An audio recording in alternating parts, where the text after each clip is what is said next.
تو فراوانی خدای شکر. خب شما میگین یعنی فراوانی زیاده؟ فراوانی خیلی ایران زیاده، باید ببینی، باید چشم بصیرت با چشم دل باید ببینی، با چشم صورت نمی‌بینی. آره دقت کنی همه چی هست. آدم دوست داره کشور خارج بره فرهنگا رو ببینیم. من خیلی دوست دارم. من اصلا هدفم تو زندگی همینه.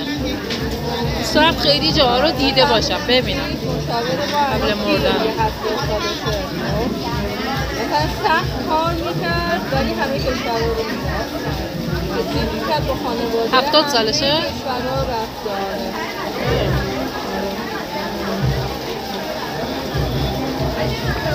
ولی خیلی شکرگزاری خوبه.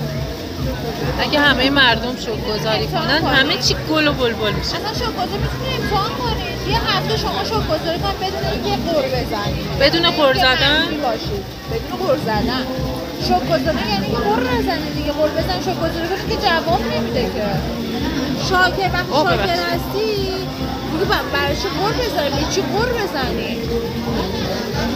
چای میخوری شکرگزاری کن. شیرینی میخوری شکرگزاری کن. سلام. بهترین حالت یک انسان میتونه همین شکرگزاری کنید. یک هفته امتحان کنید نتیجه.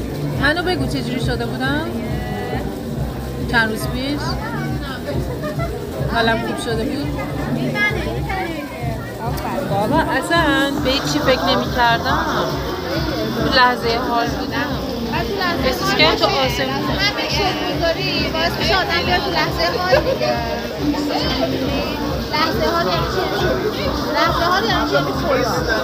لحظه حال یعنی نه. واقعا آدم بیشتر اینجور خدا رو حس می‌کنه. ایمان با تمام نه خدای شکر فقط حرف نباید باشه، عملی باید باشه. عملیتون هم نشون با ایمان نه جدی کار میگم. واقعا ایمان از نباید.